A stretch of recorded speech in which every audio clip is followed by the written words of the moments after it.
Menko Polhukam Mahfud MD sebut adanya lembar tanggung jawab dalam tragedi Kanjuruhan. Datangi Polres Jakarta Selatan, Rizky Bilar langsung diperiksa penyidik terkait dugaan kasus KDRT. Peringati 20 tahun tragedi bom Bali, rangkaian acara digelar di Ground Zero Legian Kuta.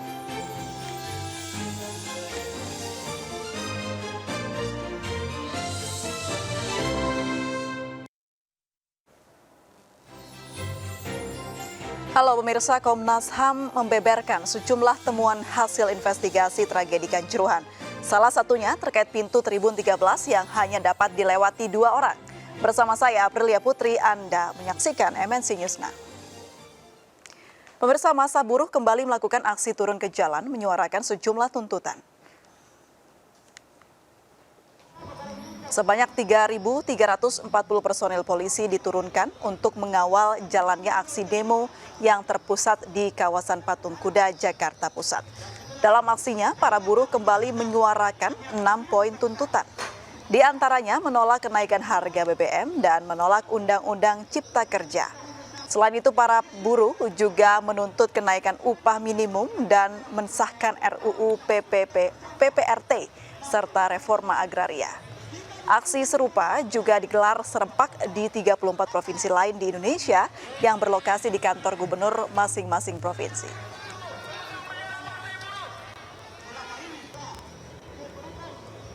Kita ke informasi lain, pemirsa, hari ini menandai tepat 20 tahun tragedi bom Bali. Rangkaian acara digelar memperingati 2 dekade tragedi naas yang menewaskan 202 orang. Serangkaian acara digelar di 2 lokasi yang berbeda, yaitu di Nusa Dua dan di Ground Zero Legian Kuta. 2 bom meledak di klub populer, yaitu Sari Club dan Pedis Bar pada 12 Oktober 2022. Para korban berasal dari lebih 20 negara, termasuk Indonesia, Inggris, dan Amerika. Australia menderita korban terbanyak dengan 88 warganya tewas. 2 dekade pasca tragedi bom Bali, sebagian dari korban yang selamat telah berdamai dengan luka dan kepedihan akibat kehilangan orang yang dicintai, meski hingga kini trauma masih membayangi para korban. Sementara itu, Ali Imron, salah satu aktor bom Bali yang kini masih hidup di penjara.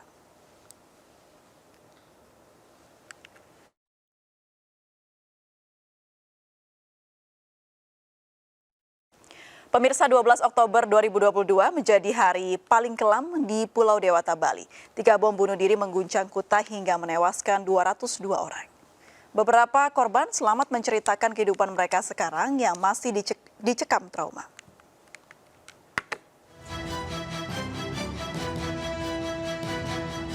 Tiolina Marpaung masih kerap panik setiap kali mencium bau asap.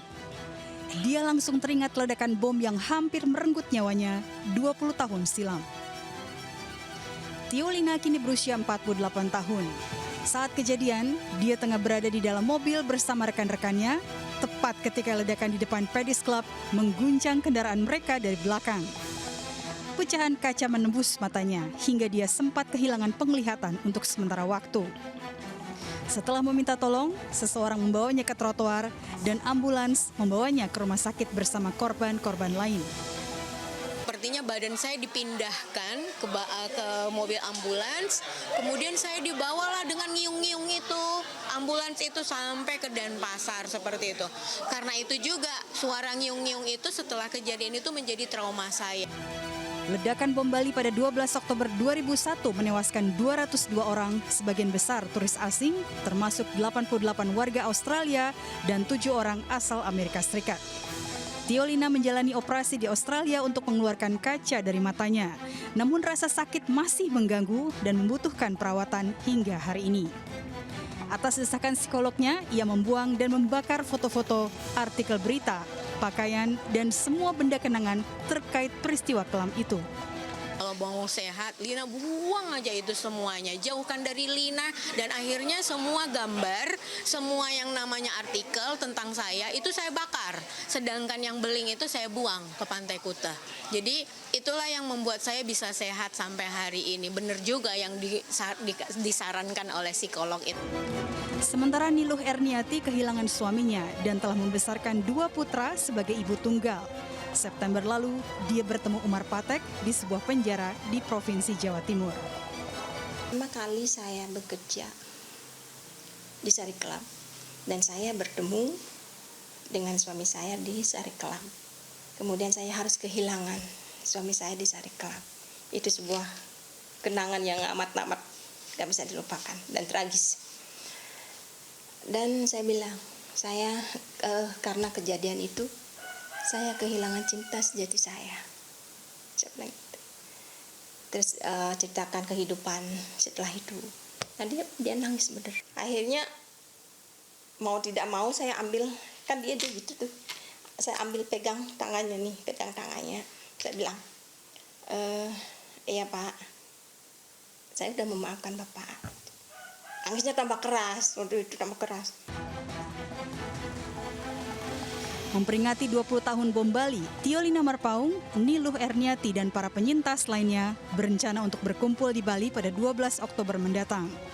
Selain mendoakan orang-orang tercinta, mereka berharap kejadian itu tidak akan terjadi lagi di masa depan.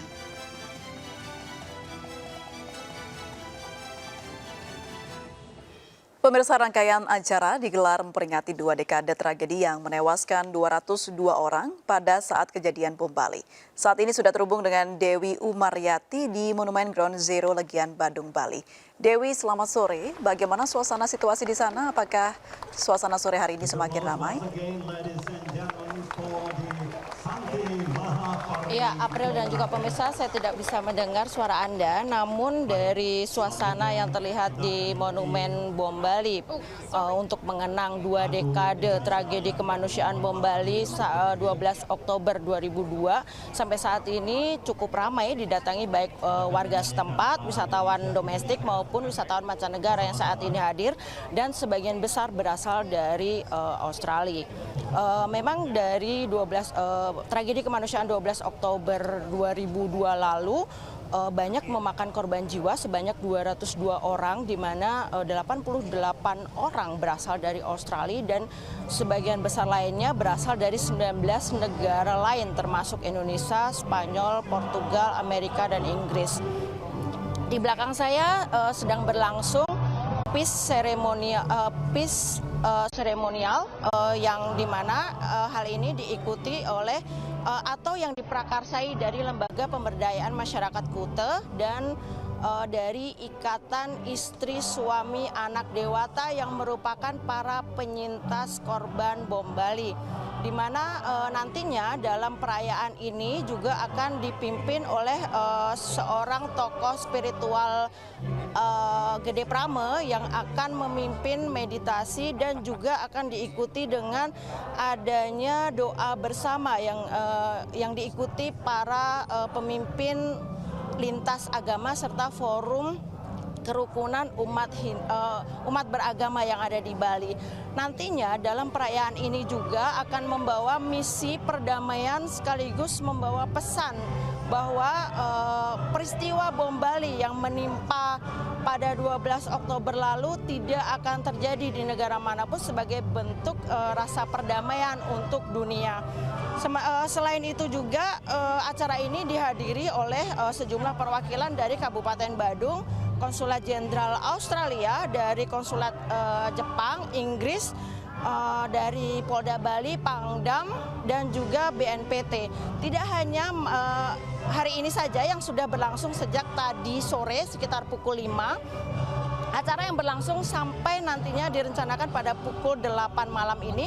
Nantinya pada pukul 10 waktu Indonesia Tengah juga akan dilanjutkan dengan acara yang sama di tempat yang sama, yang nantinya juga rencananya akan dihadiri oleh Wakapolri, dari Kepala Densus 88 Anti Teror, dan juga sejumlah petinggi dari BNPT dan jajaran Polda Bali serta Pemprov Bali. April. Dewi, dengan adanya peringatan 20 tahun tragedi bom Bali ini di kawasan Legian, apakah ada penutupan jalan di sana dan seperti apa pengalihan jalannya? Ya, memang benar pada tadi pukul 4 sore sudah dilakukan penutupan akses jalan menuju Jalan Legian ke arah Monumen Bom Bali Ground Zero yang ada di Legian Kuta. Karena memang lokasi suasananya berada di suasana jalan. Terutama sehingga kendaraan yang melintas atau mobil yang melintas hanya diperbolehkan untuk para undangan saja. Sementara untuk warga yang akan berkepentingan untuk menyaksikan prosesi seremoni ini diharapkan dapat berjalan kaki sekitar kurang lebih 500 meter sampai 1 kilometer. Dan sejumlah petugas keamanan mulai dari polisi, TNI sampai Brimob hingga pecalang diturunkan untuk mengalihkan arus di pertigaan Jalan Legian sehingga tidak diperbolehkan untuk mengarah ke lokasi yang merupakan saat ini cukup ramai dipadati oleh wisatawan maupun warga dan wisatawan domestik serta mancanegara. Dan diharapkan masyarakat juga dapat tertib mengikuti acara ini, dapat berjalan lancar sehingga pesan perdamaian yang disampaikan dalam acara ini dapat diterima oleh seluruh masyarakat baik Indonesia maupun dunia. April. Ya, Dewi, kira-kira ada berapa banyak wisatawan domestik maupun luar negeri begitu yang hadir dalam acara peringatan 20 tahun tragedi bom Bali dan seperti apa pengamanannya? Ya, sejak tadi pagi sudah silih berganti mereka berdatangan tidak hanya dari kalangan korban maupun dari keluarga maupun para penyintas, tetapi juga saat ini para rekan-rekan mereka dan warga Australia yang ikut solidaritas dengan tragedi kemanusiaan ini. April. Baik, terima kasih Dewi Umaryati melaporkan langsung dari Badung, Bali. Selamat bertugas kembali. Pemirsa, kami akan segera kembali usai jeda berikut, tetaplah di MNC News Now.